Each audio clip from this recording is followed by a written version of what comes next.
జగిత్యాల జిల్లా కోరుట్ల చిన్నారి కేసులో కొత్త ట్విస్ట్ బయటపడింది.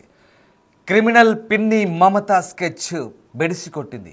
ఇక మరోవైపు నవీన కొడుకు వేదాంశ్ కూడా త్రుటిలో తప్పించుకున్నట్టుగా తెలుస్తుంది. పోలీసుల విచారణలో కొత్త ప్లాన్ బయటపడింది. తోటి కోడళ్ళు నవీన మమత మధ్య విభేదాలు గత కొంతకాలంగా కొనసాగుతున్నాయి. గడిచిన కాలంగా తీవ్రమైన గొడవలు కూడా ఉన్నాయి. ఆన్లైన్ బెట్టింగ్లో డబ్బులు పోగొట్టుకున్నారు మమత. తన ఇద్దరి కూతుళ్లను తక్కువ చేసి చూస్తున్నారని అక్క నవీనపై కోపం పెంచుకుంది. నవీన ఇద్దరు పిల్లలను కూడా చంపేందుకు కుట్ర పడింది. పిల్లలను ఎలా చంపాలో కూడా యూట్యూబ్లో సెర్చ్ చేసింది. పెద్ద పులుల ఆటలు చూపింది పిన్ని మమత. పిన్ని ఇంటి నుంచి కాసేపటి తర్వాత మమత పిల్లలతో కలిసి తన ఇంటికి వెళ్ళాడు వేదాంశ్. మమత వెంటే ఉన్న నవీన కూతురు హితాక్షిని గుట్టు చప్పుడు కాకుండా చంపేసింది. పసిపాపను చంపేసి ఏమీ తెలియనట్టు ఏడుస్తూ నవీన ఇంటికి వెళ్ళింది మమత.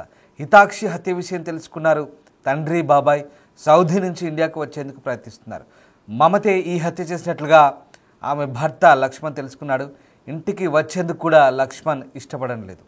మమత కూతుళ్లను తన వద్ద ఉంచుకున్నది నవీన. ఇక ఈ నేపథ్యంలో ఒక్కసారిగా తన భార్య ఇంత పని చేస్తుందని కూడా అనుకోలేదంటూ లక్ష్మణ్ కన్నీటి పర్యంతం అవుతున్నాడు. తన భార్య ఈ హత్య చేయడంతో ఒక్కసారిగా అవాక్కైన పరిస్థితి. ఇక చిన్నమ్మే ఈ హత్యలు చేయడంతో ఒక్కసారిగా కుటుంబ సభ్యులంతా కూడా అవాక్ అవుతున్న పరిస్థితి కనబడుతుంది. ఇక నిందితురాలు పిల్లలిద్దరినీ కూడా హతమార్చాలని ప్లాన్ వేసినట్టుగా ట్విస్ట్ బయటపడింది. ఇక ఈ స్కెచ్ బెడిసికొట్టడంతో కేవలం ఒక్కరిని మాత్రమే చంపి తన కసి పగ తీర్చుకున్నట్టుగా తెలుస్తోంది. ఈ అంశం ఇప్పుడు వెలుగు చూస్తోంది. అడుగడుగున అవమానాల పాలు చేస్తూ ఇంట్లో పెత్తనం చెలాయిస్తున్న తోటి కోడలి పిల్లలిద్దరిని కూడా హత్యకు నిందితురాల మమత స్కెచ్ వేసినట్టు తెలుస్తోంది. కొంతకాలంగా మమత తన తోటి కోడలైన నవీనతో తీవ్రంగా గొడవ పడుతోంది. ఆ గొడవల ఒక దశలో ఆస్తుల పంపకాల వరకు వెళ్ళినట్టు తెలుస్తుంది. ఆన్లైన్లో డబ్బులు పోగొట్టిన క్రమంలో ఉమ్మడి కుటుంబంలో మమత పరిస్థితి మరింత దిగజారింది. ఆమెకు వివాహితర సంబంధం విషయంలో ఎంతవరకు నిజముందో తెలియకుండా కొన్ని కారణాలతో నవీనతో ఘర్షణ మాత్రం పడినట్లు సమాచారం. ఇక తన ఇద్దరు కూతులను తక్కువ చేసి చూస్తున్నారని మమత మదనపడినట్టు తెలుసు. దీంతో నవీనపై కక్ష పెంచుకొని ప్రతీకారం తీర్చుకునేందుకు వేచి చూసినట్టు తెలుస్తోంది. ఇక పిల్లలి టార్గెట్గా ఇంట్లో తనను కించపరిచే రీతిలో వ్యవహరిస్తున్నారన్న కారణంగా నవీనతో పాటు ఆమె పిల్లలను హతమార్చేందుకు మమత స్కెచ్ వేసినట్టు తెలుస్తుంది. హత్య ఎలా చేయాలో కూడా యూట్యూబ్లో వీడియోలను పరిశీలించినట్టుగా పోలీసులు చెప్తున్నారు. ఇక అదంతా వీలయ్యే పని కాదని గుర్తించి శనివారం సాయంత్రం నవీన కుమారుడు వేదాంశ్ అలాగే హితాక్షి ఇద్దరిని కూడా మమత తన వెంట ఉంచుకునే ప్రయత్నం చేసినట్టు తెలుస్తుంది. అయితే వేదాంశ్ పెద్ద పులుల ఆటలు చూసిన వెంటనే పిన్నితో ఆగకుండా ఆమె కూతుళ్లతో కలిసి ఇంటికి తిరిగి వెళ్లడంతో ఆమె ప్రణాళిక బెడిసికొట్టినట్టుగా తెలుస్తుంది. దీంతో చేతికి చిక్కిన హితాక్షిని హతమార్చి ఏమీ తెలియనట్లు అక్కడి నుంచి వచ్చి ఏడుస్తూ తోటి కోడల వెంట తిరిగింది. ఇక ఈ నేపథ్యంలో హత్య జరిగిన తర్వాత చాలామంది చాలా తీవ్రంగా పరిగణిస్తున్నారు. తోటి కోడల మధ్య గొడవకు 6 ఏళ్ల పసిపాప హితాక్షి బలికోవడం స్థానికులను కంట తడిపెట్టేస్తుంది.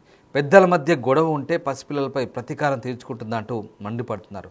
మమత కుటుంబ సభ్యులు బంధువులు ఎవరిని కదిలించినా ఆమెను బతకనివ్వద్దని చెప్పడం ఆశ్చర్యం కల్పిస్తుంది. ఇక హితాక్షి హత్య విషయం తెలిసిన వెంటనే సౌదీలో ఉన్న అన్నదమ్ములు రాము లక్ష్మణ్ స్వగ్రామానికి వచ్చేందుకు టికెట్లు బుక్ చేసుకున్నారు. అయితే మమతే ఈ పని చేసిందని తెలిసి భర్త లక్ష్మణ్ ఇంటికి రావడానికి ఇష్టపడడం లేదని తెలిసింది. ప్రతీకార ద్వేషంతో అమ్మతనం మరిచి హితాక్షిని పొట్టన పెట్టుకున్న మమత జైలుకు వెళ్ళగా ప్రస్తుతం ఆమె ఇద్దరు కూతుళ్ళ ఆలనా పాలన కూడా అత్తతో కలిసి తిరిగి నవీనే చూడాల్సి రావడం ఇక్కడ ఆశ్చర్యం కల్పిస్తుంది. మొత్తం మీద ఆమె చేసిన పనికి ఒక్కసారిగా బంధువులంతా కూడా షాక్కు గురయ్యారు. స్వయాన పిన్నే ఈ హత్య చేసిందని తెలిసి చాలామంది కుటుంబ సభ్యులే కాదు బంధువులు కూడా ఒక్కసారిగా అసహించుకుంటున్నారు. మమత చేసిన పనికి ఆమెను చంపాల్సిందేనంటూ కూడా కుటుంబ సభ్యులు అలాగే బంధువులు కూడా డిమాండ్ చేస్తున్న పరిస్థితి అంతకు దిగజారింది. అంతకుముందు బెట్టింగ్లో డబ్బులన్నీ పోగొట్టుకుంది. ఏకంగా తోటి కోడవలతో గొడవలు ప్రారంభమయ్యాయి. ఇక డబ్బుల సంగతి అలా ఉంచితే విడిపోదాం కుటుంబం అంతా కూడా ఆస్తులు పంచుకొని విడిపోదామన్నట్టుగా గొడవలు పడుతుంది. రోజు తోడికోడలతో గొడవలు. ఇంకా ఇలా కాదనుకొని తనను అవమానిస్తున్న తనని చిన్న చూపు చూస్తున్న తోడికోడలపై ఎలాగైనా పగ తీర్చుకోవాలని ప్లాన్ చేసింది మమత. ఆ ప్లాన్లో భాగంగా ఒక్కరు కాదు, ఏకంగా ఇద్దరిని, నవీన పిల్లలిద్దరిని కూడా చంపాలని ప్లాన్ చేసింది. వేదాంశ్ కొడుకు 8 సంవత్సరాలు ఉంటాడు, అలాగే హితాక్షి 6 సంవత్సరాలు, ఇద్దరిని కూడా చంపాలని ప్లాన్ చేసింది. అందులో భాగంగా వేదాంశ్ ఈ మమత ఇద్దరు పిల్లలతో కలిసి బయటికి వెళ్ళిపోయాడు. ఇక దొరికిన ఒక అమ్మాయి హితాక్షిని పొట్టన పెట్టుకుంది, చాలా దారుణంగా హత్య చేసింది. కత్తితో గొంతు కోసింది, తర్వాత కట్టర్లతో పూర్తిగా గొంతంతా కూడా తెక్కోసింది. అంత దారుణంగా హత్య చేసి తిరిగి ఆ బట్టలు, రక్తమంటిన బట్టల్ని కూడా మార్చుకొని మళ్ళీ ఏమీ తెలియనట్టు నంగనాచిలా వచ్చి ఆ నవీన పక్కన కూర్చొని, హితాక్షి తల్లి పక్కన కూర్చొని మళ్ళీ తల బాదుకుంటూ ఏడుస్తుంది. ఆ రౌండ్లో చూస్తున్నాం, ఒకసారి మనకు ఆ దృశ్యాలు చూస్తే అర్థమవుతాయి. చాలా ట్విస్టులు బయటపడ్డాయి. పోలీసుల విచారణలో ఇక ఇద్దరిని చంపుదామని ప్లాన్ చేసుకున్న విషయం కూడా బయటపడింది. ఏకంగా తనను అవమానించిన తోడికోడలు ఇద్దరి పిల్లల్ని కూడా లేకుండా చేసి తన పగ తీర్చుకుందామని చూసింది. ఈ నేపథ్యంలోనే అబ్బాయి తప్పించుకున్నాడు. కానీ హితాక్షి మాత్రం ఆ పులి, పెద్ద పులిల ఆట చూపించింది వాళ్ళిద్దరికి కూడా. తిరిగి ఈ పులికి ఆ పసిపాప బలి కావాల్సి వచ్చింది. నిజంగా పులికి ఏ రకమైనటువంటి పగ, కక్ష, ఈ రకంగా రక్తం తాగే దాహం తీర్చుకునే గుణం ఉంటుందో ఆ రకంగా ఇప్పుడు తన పిన్ని మమత ఒక రకంగా తన రక్త దాహాన్ని తీర్చుకుంది. ఆ పాపను చంపడం ద్వారా ఒక్కసారిగా వాళ్ళపై ఉన్న కక్షనంతా కూడా పిల్లలపై చూపించింది. ఒక్కసారిగా ఈ హత్య చేయడంతో కుటుంబ సభ్యులే ఆశ్చర్యపోయాల్సిన విషయం. ఎందుకంటే తొలుత ఈ హత్య ఒక వ్యక్తి ఇంట్లో చేసింది. అయితే ఆ వ్యక్తికి కొంత భిన్న స్వభావం ఉండడంతో ఆ వ్యక్తి హత్య చేసినట్టుగా చాలామంది భావించారు. కానీ ఇంట్రాగేషన్లో ఆ వ్యక్తి అక్కడ లేనట్టుగా పోలీసుల విచారణ తెలింది. అయితే మరి హత్య ఎవరు చేశారు, ఎలా జరిగిందనే కోణంలో కూడా పోలీసులు విచారిస్తున్న క్రమంలో అనేక అంశాలు బయటపడ్డాయి. సీసీ ఫుటేజ్ పరిశీలించారు ఆ ప్రాంతంలో, అలాగే కుటుంబం మొత్తం కూడా వెతికారు. ఆ ఇల్లు, 2 ఇళ్లలో వెతికారు. అసలు ఎలా జరిగిందనే కోణంలో కూడా పోలీసులు చాలా ప్రిస్టేజెస్ తీసుకున్నారు. చివరికి చున్నీ పట్టించింది, చున్నీపై రక్తం మరకలున్నాయి. పోలీసులకు వెంటనే అనుమానం వచ్చింది. అప్పుడు తమదైన స్టైల్లో విచారిస్తే పిన్నియే హత్య చేసినట్టుగా బయటపడింది. అమ్మ తనం మర్చిపోయింది. 2 పిల్లలు తనకు కూడా ఉన్నారు, 2 ఆడపిల్లలు ఉన్నారు. కానీ తోడి కోడలపై కోపంతో పెద్దల కోపం కాస్త పిల్లలపై చూపించింది, పెద్దల పట్టు విడుపులు కాస్త పిల్లలపై చూపించింది. అమ్మతనం మర్చిపోయింది, చిన్న పిల్లని చంపేసింది. అసలు ఆ పిల్ల ఏం చేసింది? 2 కుటుంబ సభ్యుల మధ్య, పెద్దల మధ్య గొడవ ఉంటే పిల్ల ఏం చేసిందో అర్థం కాని పరిస్థితి.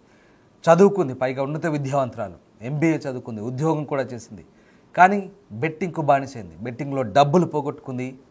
ఆ కోపం అంతా కూడా ఈ చిన్న పిల్లపై చూపించింది. ఇప్పుడు నిజంగా ఎంత విచిత్రం అంటే, ఈమె నవీన కూతుర్ని హత్య చేసి ఇప్పుడు మమత 2 ఆడపిల్లల్ని కూడా తిరిగి నవీననే చూసుకోవాల్సిన పరిస్థితి. అది కదా మానవత్వం అంటే. నువ్వు ఆమె కూతుర్ని చంపినా ఇప్పుడు నువ్వు జైలు పాలైతే నీ 2 పిల్లల్ని కూడా తిరిగి నీ తోడికోడలే చూసుకుంటుంది. అది పరిస్థితి ఇక్కడ. కానీ ఈమె ఆ అమ్మతనం మర్చిపోయింది. ఆ పిల్లని చంపి, ఆ తోడికోడల కూతుర్ని చంపి జైలు పాలైంది. తండ్రి విదేశాల్లో ఉన్నాడు. ఇప్పుడు ఆ 2 పిల్లలు కూడా, ఈ మమత ఎవరైతే హంతకురాలు ఉన్నారో ఆమె 2 పిల్లలు కూడా ఇప్పుడు ఒంటరయ్యారు. తిరిగి ఆ 2 పిల్లల్ని కూడా ఇప్పుడు మళ్ళీ ఈమె ఎవరైతే హత్య చేసిందో ఆ అమ్మాయి తల్లి చూసుకోవాల్సిన పరిస్థితి. చూసావా, మానవత్వం అంటే అలా ఉంటుంది. కానీ మానవత్వం మరిచిన మమత, పేరులోనే మమత ఉంది కానీ మమత లేదు, మంచి లేదు, మానవత్వం లేదు. చాలా కిరాతకురాలు, హంతకురాలుగా మారిపోయింది. బెట్టింగ్కు బానిసైంది, జూదానికి బానిసైంది, కుటుంబం మొత్తంతో వైరం పెంచుకుంది. ఏకంగా ఆ పెద్దల మధ్య కోపం కాస్త పిల్లలపై చూపించింది. మంచి చెడు మానవత్వం మంటగలిశాయి, పాపను చంపేసింది. అతి దారుణమైన ఘటన. పోలీసుల విచారణలో విస్తుగొల్పే అంశాలు బయటపడ్డాయి. ఆమె చంపాలనుకుంది ఒక్కరిని కాదు, 2. పూర్తిగా నవీన కుటుంబంలోని వారసుల్నే లేకుండా చేద్దామనుకుంది. కానీ అదృష్టవశాత్తు వేదాంశ్ అనే అబ్బాయి, హితాక్షి ఎవరైతే చనిపోయిన అమ్మాయిందో, హితాక్షి సోదరుడు అన్న వేదాంశ్ మాత్రం ప్రాణాలతో బయటపడ్డాడు. మమత పిల్లలతో కలిసి బయటకు వెళ్ళిపోయాడు.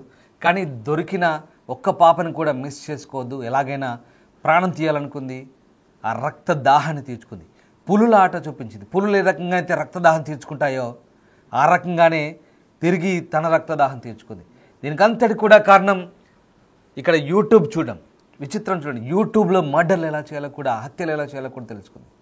ఎంత దారుణానికి ఒడిగడుతున్నారంటే, ఎంత దారుణానికి దిగజారుతున్నారంటే, ఇక్కడ ఆన్లైన్ బెట్టింగ్ యాప్లతో పూర్తిగా ఆర్థికంగా దిగజారిపోయింది, సర్వం కోల్పోయింది. తిరిగి మళ్ళీ అదే ఆన్లైన్లో యూట్యూబ్లో హత్యలు ఎలా చేయాలో వెతుక్కుంటుంది. అంటే ఇక్కడ ఆన్లైన్ అంతర్జాలం అనేది చాలా వరకు కేసులు, మీకు మళ్ళీ అదే చెప్తున్నాను, చాలా వరకు కేసులు కూడా ఇన్స్టాగ్రామ్ పరిచయాలు లేదా బెట్టింగ్ యాప్లు, దాదాపుగా ఈ నేర చరిత్ర అంతా కూడా దాదాపుగా ఇంటర్నెట్కు అనుసంధానమై ఉంటుంది. ఇంటర్నెట్ వల్లే నేరాలు పెరుగుతున్నాయనడానికి ఇది ప్రత్యక్ష ఉదాహరణలు. మొదటి నుంచి కూడా చాలా వరకు హత్యలు ఇటీవలి కాలంలో వీటికి దాదాపుగా రిలవెంట్గానే ఉంటున్నాయి. ఏదో రకంగా ఆన్లైన్ పరిచయాలు పెంచుకోవడం, సంబంధాలు పెట్టుకోవడం, మానవ సంబంధాలు మంట కలుస్తున్నాయి. పూర్తిగా వీటి ద్వారా ఇలాంటి ఘటనలు చోటు చేసుకుంటున్నాయి. ఇక ఈ ఘటనకు సంబంధించి అనేక విస్తుపోయే అంశాలు అయితే బయటపడ్డాయి. ఆమె చంపాలనుకుంది ఒక్కరిని కాదు, ఇద్దరిని. కానీ అదృష్టవశాత్తు అబ్బాయి బయటపడ్డాడు. అమ్మాయి మాత్రం హత్య గావించబడింది. ఆ పిన్నికి సంబంధించిన అంశాలన్నీ కూడా ఒక్కొక్కటి వెలుగు చూస్తుంటే బంధువులంతా కూడా ముక్కున వేలేసుకుంటున్నారు.